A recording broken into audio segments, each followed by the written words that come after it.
In the early 60s, Boston was haunted by a mysterious figure known as the Boston Strangler. This notorious serial killer claimed the lives of 13 women, and the city was plunged into a state of panic and fear. The case remained unsolved for years, and the Boston Strangler became a legend in the annals of criminal history. This is the story of the Boston Strangler, a mystery that continues to captivate and mystify people to this day. It all started on June 14, 1962, when the body of a 55-year-old woman named Anna Slesers was discovered in her apartment in the Back Bay neighborhood of Boston. It is unclear who called the police to report the discovery of Anna Slesers' body. According to the crime scene investigation, she was killed with her own stockings, which were found wrapped tightly around her neck. There was no sign of sexual assault or forced entry, leading detectives to believe that the killer was someone she knew and let into her apartment. Her body was discovered in her bedroom, and it appeared that she was killed while she was sleeping. The public was shocked and frightened by the news of Anna Slesers' death, and rumors and speculation quickly spread throughout the city. People whispered about a possible serial killer on the loose, and many women were afraid to leave their homes at night. Despite the lack of evidence, the detectives on the case had their own theories about what had happened to Anna Slesers. Some believed that it was a crime of passion, committed by a jilted lover or someone who had a personal grudge against her. Others thought that it might have been a robbery gone wrong, and that the killer had simply taken advantage of the opportunity to silence and cover their tracks. As the days went by, the media began to get involved in the case, and sensational headlines filled the newspapers. The police were under pressure to solve the crime and catch the killer, but they were still no closer to finding any answers.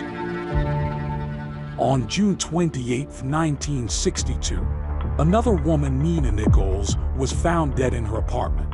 The death of Nina Nichols sent shockwaves through the city of Lynn. The similarities between her murder and that of Anna Slesers only added to the fear and unease gripping the community. Her death cast a dark shadow over the city, leaving the people to ponder the sinister forces at play. The initial theory of a simple burglary gone wrong soon dissipated into a maelstrom of uncertainty as the police struggled to piece together the puzzle of her death.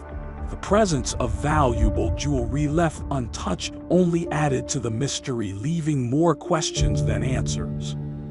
The Boston Police Department tried to reassure its citizens after the second brutal murder, but the city was still shrouded in terror. Despite increased patrols and door-to-door interviews, rumors of a mysterious figure lurking in the shadows and whispers of a supernatural force behind the deaths persisted. Some believed that the Boston Strangler was not a human being, but a ghost or demon, fueling the city's fear and uncertainty. The city was on edge, waiting for the next strike from the unseen terror that haunted its streets. Joanne Graff was the third known victim of the Boston Strangler. She was a 23-year-old resident of Lawrence, Massachusetts. On December 5, 1963, she was found dead in her apartment. The police found evidence of a struggle in the apartment and noted that Graff had been sexually assaulted. The body was lying on the floor. As police officers claimed, they were horrified by what they saw. This was the first time a serial killer had violated his victim. Over the next 18 months, a total of 10 women were found murdered in similar fashion. Most of the victims were elderly women who lived alone, and all had been strangled with articles of clothing.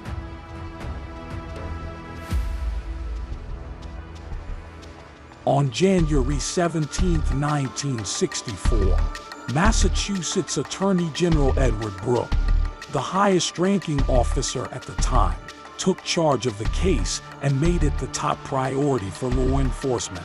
A special task force was formed with individuals exclusively assigned to this case, and all police departments were ordered to share any information they had regardless of jurisdiction. As the search intensified, experts analyzed all forensic evidence and murders to determine if they were looking for one man or multiple killers. On October 27, 1964, a young married woman was at home alone when a man suddenly appeared in her room. The man put a knife to her throat and threatened to kill her. He started stuffing her underwear into her mouth and tied her with her clothes.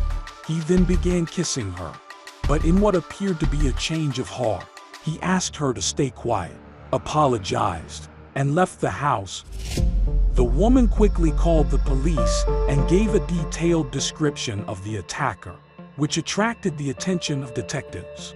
The description reminded them of a man they had dealt with in the past who was arrested for posing as a modeling agent and urging women to let him into their homes to have their bodies measured. The man was identified as Albert DeSalvo, and he was sentenced to 18 months in prison. However, he was released on good behavior in April 1962. With this lead, the police finally had a starting point in their investigation. DeSalvo was arrested at his home, where he lived with his family. The arrest deeply disturbed him, as he did not want his family to see him in handcuffs. He confessed to breaking into hundreds of apartments and committing a couple of rapes. DeSalvo made the statement, "If you knew the whole story, you wouldn't believe it. It'll all come out. You'll find out." On March 6, 1965, Albert DeSalvo confessed to the crimes of the Boston Strangler to his lawyer, Lee Bailey. DeSalvo described the details of his attacks on Ida Eiergut and Sophie Clark with astonishing accuracy, providing information that was impossible for someone not present at the crime scenes to know. Bailey recorded the conversation and shared it with a detective, who compared the details with the crime scenes and found them to match perfectly. The Boston Strangler task force was brought in and collected 50 hours of confessions from DeSalvo.